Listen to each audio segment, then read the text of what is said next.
Chapter 10. Planning the next move. Imprisonment did not agree with me. You'd think I would be alright with being locked up in a room with a bunch of books to read. I'd spent plenty of time exactly that way in my tower, back when I'd been Celestia's student. The only difference was which side of the door the locks were on. Apparently that was an important difference. I might not have wanted to go out and talk with random ponies or something, but the fact that I couldn't ate at me. It cast a dark shadow over everything I did to try and keep busy. At least, I'd made some progress with all the information I'd pulled out of Metal Mome's head. I had all the information on his golems, but the thoughts had been a bit jumbled. I suppose the one good thing I could say for my confinement was that I had enough time to get all that sorted out. If I ever got a chance, I'd like to take a look at his golems and see what I could do with them. I'd already thought of a couple fun new upgrades I could add to them. Pity I would probably never get a chance to do that. Even if I did manage to break out, the EIS had probably seized Mome's golems. I could probably build my own from scratch with enough time and resources, but I wasn't likely to get those. I discovered a rather big problem with my plan for reforming Freeport. Even if I did escape from the EIS custody, they'd keep chasing me. Strumming hadn't given up the first time I got away from her, and she wouldn't if I pulled it off again. Enacting any kind of grand plan to change Freeport would never happen if I was constantly on the run from Equestria's spy service. Even if I managed to stay one step ahead of them for a while, it was probably only a matter of time before Celestia decided to just take matters into her own hooves. I might have all the skills of an Archmagus, but I didn't have enough to stay hidden from her if she was really looking for me. I groaned and flopped down on the bed. There was no point thinking too far ahead of myself. First, I needed to actually escape from the EIS. Then I could start worrying about how I would keep my freedom. Besides, Puzzle would probably know a lot more than I did about how to stay hidden in Freeport, so I might as well hold off on worrying about that until I freed it, too. Before I could move on to a more productive line of thought, somepony pounded on my door. A second later, Strumming loudly called out, "Hey, Bacon Mane! You're not using the toilet or anything right now, are ya?" "No!" Just hearing that question made me blush a little. Why would you even ask something like that? The door opened up and Strumming strode in, grinning at me. "I just didn't want to walk in and catch you on the pot. It'd be really weird and awkward for both of us, not to mention kinda gross." She gave me a quick once-over. "How you holding up?" I gave the most poisonously sweet smile I could manage. "You're giving me the best prison food I've ever had, and my cell is the nicest one I've ever been in." Technically true, since I'd never been in prison before, so any experience defaulted to the best. Aside from being illegally held against my will, I'm just peachy. Strumming rolled her eyes and nudged me in the chest. "Oh, don't be like that. You can't spend all your time living in the past and whining about every bad thing that happened to you. You still have it way better than any pony else would in your horseshoes. Besides, this is just a transitional period. I know things are a bit rough right now, but in a couple of weeks you'll be back home in Canterlot, and all of this will seem like a lifetime ago." I grunted, since actually saying what I thought about that line of horse apples probably would have gotten me in trouble. Considering I was planning on asking Strumming for a favor, I should probably try not to antagonize her too much. Not that she'd ever let my attitude get to her much, but why take the chance? "I'm bored. There's nothing to do in here but read." She scoffed. "I thought you liked reading. Your profile said you had almost no social life because you were always studying. I guess that figures. Knowledge is power, and you're pretty fond of power." She tapped her chin, then smirked at me. "And hey, they always say power corrupts, too, so I guess it's no surprise that all that studying kicked you down the path to the dark side." I took a couple deep breaths and reined in the urge to snap at her. "Yeah, I like reading a lot. You know what else I like? Chocolate cake. That doesn't mean I want chocolate cake all the time for every meal." "Are you kidding? Chocolate cake for every meal would be awesome!" Strumming's grin quickly faded into a frown. "Damn. Now you made me hungry for chocolate cake. Soon as I'm done here, I'm gonna go get some. Could get you a piece too if you want." Her frown vanished, and then she nudged me in the stomach. "Though, maybe not. The life of a scholar isn't that great at keeping the pounds off, especially once you get older and lose that teenage metabolism. Imagine what Princess Celestia would say if I brought you back all fattened up. I don't think one piece of cake is going to turn me fat, I grumbled. For that matter, I didn't especially care for her comments on my scholarly lifestyle either. It's not like I was horribly out of shape or anything. I'd been healthy enough to handle myself in the fight with Mome and his crew, after all. Yeah, sure, one piece won't do it, but then you decide that since a little cake didn't do any harm, you can have a bit more. Then a bit more and a bit more, until one day they're hauling you out of your house with a crane because you're too fat to stand up on your own. Strumming pulled a bag of potato chips out of the seemingly endless supply of them in her saddlebags. That's why you gotta watch what you eat, maintain a healthy diet and all that. And hey, you said you were bored and wanted something else to do to fill up your time. How about some exercise? Plenty of room here for some sit-ups and push-ups and stuff. Besides, you're a prisoner now, and every pony knows prisoners love exercising. Gotta fulfill those stereotypes. I scoffed and dismissed that as more of Strumming being her usual weird self. How such a strange pony wound up as a spy, I would never know. However, once I stopped and thought about her suggestion for a bit, that's not a terrible idea. Is there any way I could get out of here to run some laps on a track or something? Strumming shook her head. Sorry, this is an embassy, not a gym. There's a weight room the guards use, but other than that, we don't have much in the way of actual facilities. I rolled my eyes. It's not like I have to have a perfectly maintained jogging track to get some exercise. Just some room to work with. I can run along the walls or something. She answered me with a knowing grin. Running along the outside perimeter of the embassy? Now that sounds like a good way to get yourself into trouble, and since my job is to keep you out of trouble... A bit of irritation slipped into my voice. Yeah, sure, as soon as you take me outside I'm gonna run for it, 'cause I can totally get away when you have a suppression ring on my horn and dozens of guards watching me. She smirked and poked me in the ribs. I said you could get into trouble. I didn't say you would actually manage to escape. Very different things. This whole process will go a lot easier if you just never try to escape, and that's a lot easier to manage if you avoid the temptation. So yeah, running around on the outer edge of the embassy is out. I glare at her, grinding my teeth. Something about the mayor just never failed to piss me off. Well, there has to be something I can do. I'm going nuts being locked up all day, every day. There's not even a window in this room. The spy stuffed a couple potato chips into her face. Oh, I get it. Going a little stir-crazy, are ya? In that case, I've got some good news for you. We finally managed to find a ship whose captain didn't mind us converting a chunk of his cargo bay into a nice magically secured holding cell for you. Soon as we finish setting everything up and making the other arrangements, you'll be out of here on your way back home. Yeah, I can trade being locked up in here for being locked up on a ship. My voice was just bursting with enthusiasm. So basically, it's the same as being here, except the food will be worse and I might get seasick. That's really something to look forward to. I scoffed and started pacing around my tiny cell. This is nuts. You're treating me worse than a criminal. Even prisoners get to see the sun every once in a while. What do you think Princess Celestia would say if she found out you had me locked up like this? You kinda are a criminal, Sunset. You broke the law. She grinned and wrapped one of her legs around my neck. But hey, let's not focus on the negative stuff. It's not healthy. Now, you weren't planning on doing anything if I let you out for a bit, were you? 'Cause you might be right that the princess would say I overdid it a bit with your security. The thing is, I can live with suffering a bit of royal displeasure from overzealously guarding you.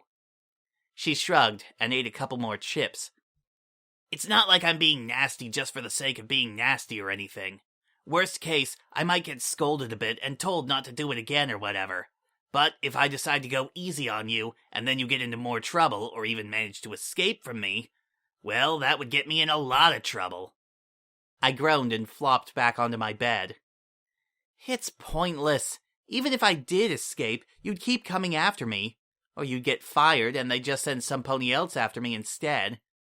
Probably some pony a lot worse than Strumming, too. Sure, the spy was incredibly annoying and pretty ruthless, but some of the stories I'd read about warlock hunters were terrifying. Admittedly, a lot of those stories came from darker times when the Magi had to enforce the laws a bit more harshly, but I'd rather not push my luck. Strumming leaned back against the wall and grinned. You're right. If you ran for it, I'd chase you. And you have to realize, Bacon Mane, there isn't any place you can go where we can't find you, grab you, shove you in a crate, and ship you back to Canterlot. The only real difference is how much trouble you cause, both for us and yourself. She finished off her bag of chips. I mean, escaping and going on the run would really mess up your whole plan for proving your innocence. Every pony knows only the guilty ones go on the run. Yeah, sure, there's no point in trying to do anything. I sighed, staring at the blank ceiling above me. So is there any way I can just get a bit of time to see the sun? Strumming frowned, tapping a hoof against the ground for a bit. I suppose we could let you mill about the embassy garden for a while. It's closed off, and there's no risk of you trying something that'd make all our lives more complicated. Thanks. I nearly choked on the word, but showing a bit of gratitude for her magnanimity was the smart move. Could Puzzle or Kukri join me? The spy shook her head. Don't push your luck. The changelings have to stay in isolation if we don't want a lot more trouble with our security. The kid we could handle, but if Puzzle got loose, well, I'd bet it probably knows how to beat all the usual tricks for identifying a bug. She chuckled and shot me an easy grin. Relax, they're fine. We're keeping the kid nice and spoiled with candy and toys. Her eyes rolled back in thought. Or is she a larva instead of a kid since they're bugs? But she's still bug-shaped, not in some kind of larval state, so I guess calling it a kid works. Anyway, Puzzle's been through a lot worse than being locked up in solitary for a few days, so you don't need to worry about that one either. I glowered at her, still less than amused. Well, can I at least see them? I'm sure you can arrange something with enough security to ensure they don't break loose and swap with somepony the instant you blink. I probably could arrange something like that if I really wanted to, Strumming conceded.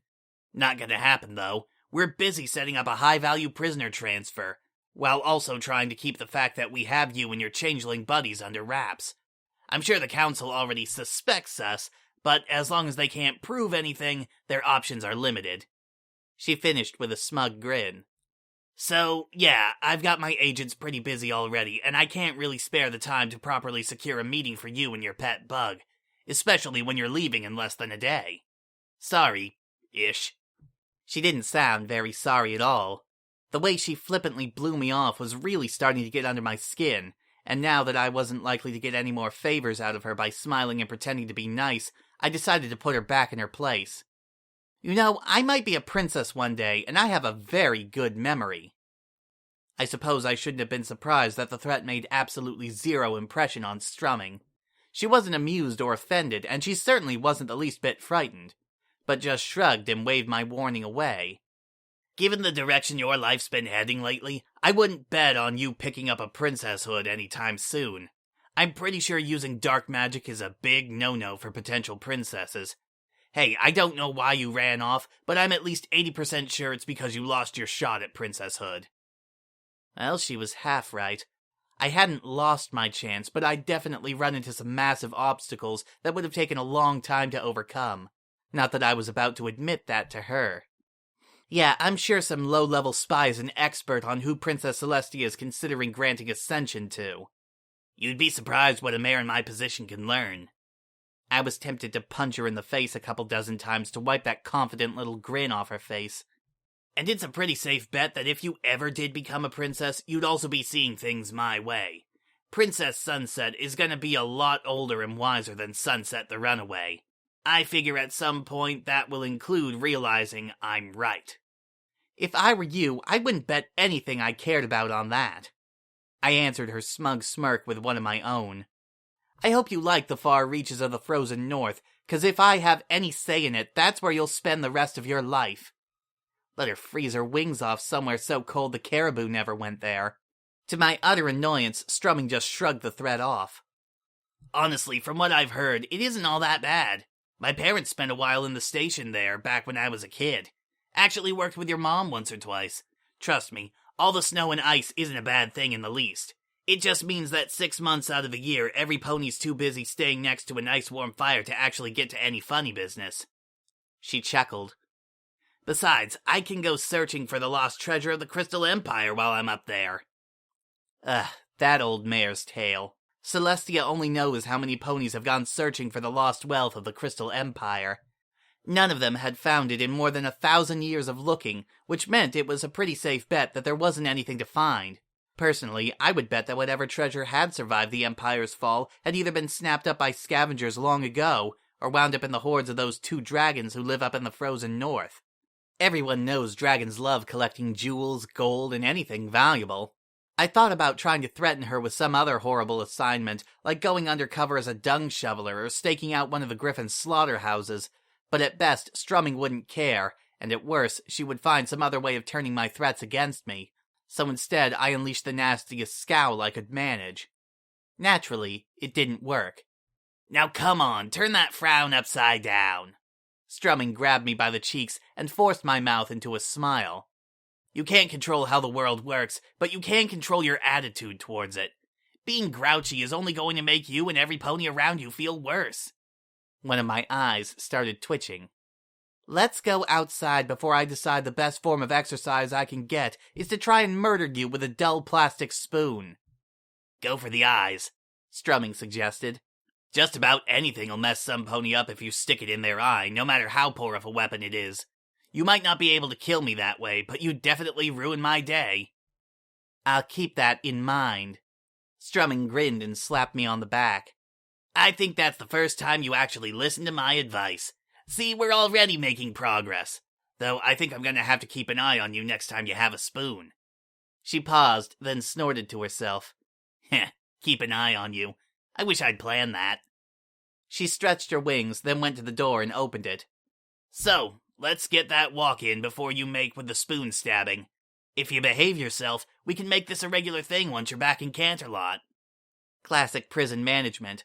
Give me a few minor privileges to encourage good behavior, and give me something to lose if I act up. The worst part was, it would probably work. Strumming led the way out of my cell, letting me just tag along behind her.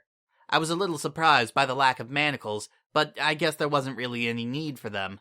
There was no way I could outrun Strumming, not to mention all the other guards in the embassy. Much as I didn't want to admit it, she was right that I wasn't in the best of shape. I'd relied on my magic to stay mobile in the fight with Mome and his pirates, and as long as I had a suppression ring on my horn, that wasn't an option. Stepping out of my cell at least did give me a bit more freedom than actually studying the ring. While spellcasting was still out, I could at least do a little bit of passive magical perception now that I was outside of the magical dead zone and test the defenses a bit. No surprise, the ring on my horn was heavy duty, enough that I didn't have a prayer of just powering through it. I had a pretty strong suspicion that Celestia had made this thing herself. It would have to have been her or one of the Archmagi. No pony else would have the talent to contain me. If I ever wanted out of this cage, I would have to find some way of beating the ring. There was no way I could escape with my magic locked down. The sealing spell would keep me from removing it myself, and as far as I knew, Strumming was the only pony in Freeport who could remove it. I could always cut my horn off below the ring, but that would be excruciatingly painful, and I'd be stuck without my magic until it grew back. And that could take months, maybe even years. Well, nothing for it but to keep thinking and hoping an opportunity presented itself. Maybe Strumming would finally make a mistake and I'd be able to get out of here. Puzzle had gotten me away from her, so she wasn't infallible. I just needed to beat her. I put the issue aside for the moment, as Strumming led me out into a nice little enclosed garden. It was pretty small, but big enough for me to walk around some, and I could finally see the open sky and feel the sun on my face. I never realized how much I'd liked that sun until I'd been locked away from it for a bit. I guess that figured, though. It was Celestia's sun, after all. For that matter, I had a sun on my flank as well. Unsurprisingly, the garden was full of plants native to Equestria. Freeport's natural vegetation was pretty sparse, especially since just about every usable bit of land was on the islands, and either urbanized or devoted to agriculture. The nice big cherry tree in the middle of the garden was an especially nice touch. Strumming grinned at me. Pretty nice, isn't it? I mean, it wouldn't be a proper embassy without a garden for us to do all our plotting and scheming in. Plus, this way we can have nice little garden parties. I started slowly circling around the place, taking in all the sights. There was a nice little walking path along the edge of the garden, lined with crushed balsate gravel that really stood out against the traditional equestrian marble architecture of the embassy itself. I guess when it came to lining a garden path, no pony wanted to pay extra to import the stone from Equestria, so they just used local stuff instead. So, This is where you plan the child kidnappings from? The barb bounced right off of Strumming. Sometimes, but only if I have to. She directed a faintly concerned frown my way.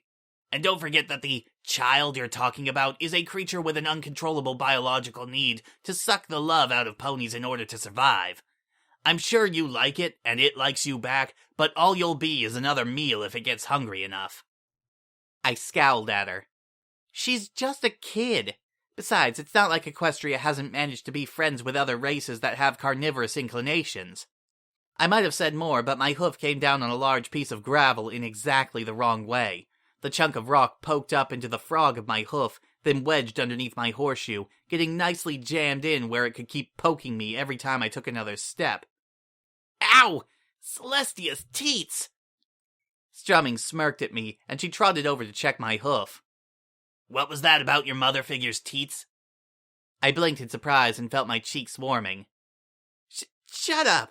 I got a rock stuck in my hoof. I can't control what I say on reflex. Her smirk widened. Sounds like you need even more help than I thought. Shut up, I grumbled, and continued walking just to get away from her. Strumming frowned and quickly caught up with me, staring down at my wounded hoof. You all right? If you're actually admitting it hurts right in front of me, it must be pretty bad. Let me have a look at it. I growled and turned my wounded hoof away from her. I just stepped on a rock the wrong way. It stung a bit, no big deal. I shot her my best angry, resentful glare. Why do you care? Planning to spend a while gloating about how if I just listened to you, I'd be back in my room instead of having a stubbed hoof? Strumming let out an annoyed huff. Believe it or not, I am trying to do what's best for you. I don't spend all day up in some ominous evil tower, cackling about my latest plan to make you miserable, just so I can say I told you so. The truth is, you have a knack for making terrible decisions along with a complete inability to admit your own mistakes. If somepony doesn't set you straight every once in a while... And you're more than happy to nominate yourself for that role, right? I scoffed and got back to walking, partly just so I could turn my back on her. My hoof was still stinging, but I could deal with a little pain. Actually, it was Celestia who gave me that job. She shot right back. You know, the pony you call your real mother? I wasn't sure if I bought that. To be honest, I still wasn't sure where Strumming sat in the EIS hierarchy. When I'd first met her, she made it sound like she was a low-level agent, but if she was just some nobody, I doubt she could whistle up a dozen embassy guards to act as her personal thugs, or be authorized to risk sparking off a huge diplomatic incident while grabbing me. And if she was being literal about Celestia putting her in charge of me... Ugh. Conversations are so much easier when you're not talking to a pathological liar. The next time I passed by her, Strumming grabbed me by the shoulder. Stop and listen to me for a bit, Sunset. I reluctantly did so, and the spy took a deep breath, then deliberately met my eyes. Do you think I like the idea of you doing things like dabbling in black magic, or ending up dead in a ditch somewhere in Freeport? Come on, give me some credit. Yeah, sure, I totally buy that you're just looking out for me. I snorted and pulled away from her. That's why you tried to manipulate me into signing a confession. Believe it or not, that was for the best. Strumming sighed and rubbed her face. Sometimes it's just easier for all involved if the defendant fesses up and begs for a lighter sentence. Especially in your situation. You don't need to get tossed in jail or cut loose on your own. You need Celestia to give you some guidance and finish your training. She landed in front of me. Sunset, can you honestly tell me that you've done a good job with your attempt at living on your own?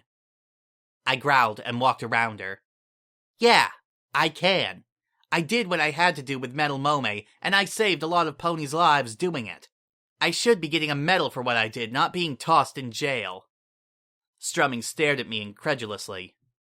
Oh, wow, I gotta say, Sunset, you are really good at rationalization and rewriting the past to cast yourself in a better light. You've already forgotten that the only reason all those civilians were in danger in the first place was that you dragged them along with you. I'm kinda curious to just sit back and see how much more you'll embellish the truth after a couple of years. She smirked and nudged me in the ribs. Then again, if you're that good at lying, maybe I ought to be offering you a job. I am not lying! I growled and stomped, only to instantly regret it since I came down on my bad hoof. Ah! Endless night! Strumming frowned at me as I started walking again, despite the pain throbbing up from my injured hoof. You sure you're all right? You got a bit of a limp. I shook my hoof a few times, but couldn't dislodge the rock stuck in my shoe. It's just sore. The rock jabbed me right in the frog. Strumming frowned down at my hoof as I struggled to make my gait as normal as possible to disprove her claim that I was limping. We better have a doc look at it, just to be safe. The last thing I need is you getting an infection and having your hoof fall off or something. I'm pretty sure Celestia'd get mad if I only brought most of you home. I grumbled and waved her away. Yeah, sure, we can do that once I'm done walking. I started up another lap around the garden, continuing onward in spite of the low, steady throb shooting up my leg. The spy scoffed and rolled her eyes. Fine, be stubborn about it. You're only hurting yourself. She was probably right about that, but I certainly wasn't going to give her the satisfaction of hearing me admit it. Instead, I walked 5 whole laps around the garden just to spite her. And myself, I guess, since I'm the one whose hoof was hurting.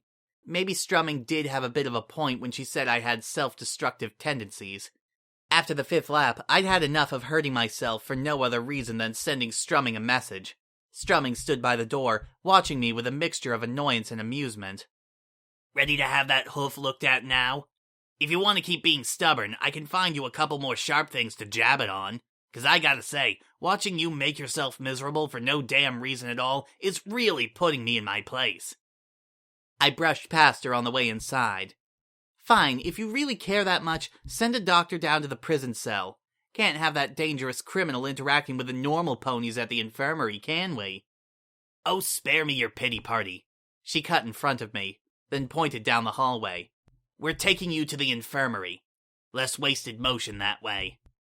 I ignored her direction and walked right past her, heading back to my cell. It was probably a longer walk than the one to the infirmary, but I didn't care. Strumming flew over and caught up to me again, grabbing me by the shoulder. No, we're getting you treated. I've been pretty tolerant of your stupid stubborn streak, but I have to draw the line when you're hurting yourself out of sheer bullheadedness.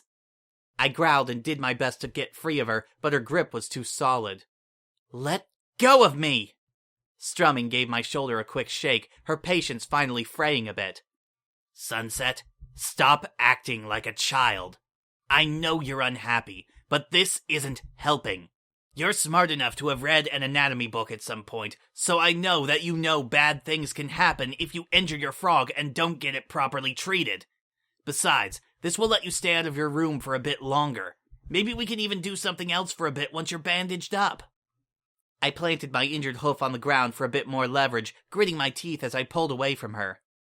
I'd rather be in a dungeon cell than spend one more minute with you. Strumming released me, and for a moment I thought she actually looked a little stung by my barb.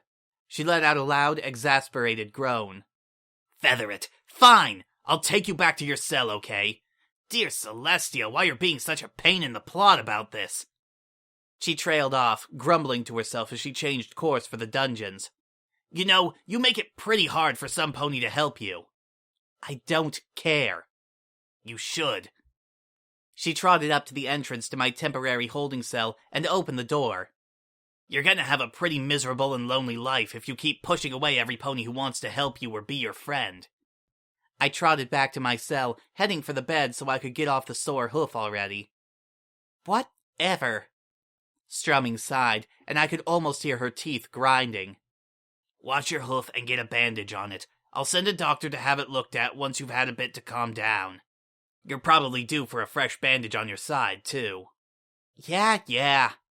I got back up and walked to the door, but only so I could shut it in her face.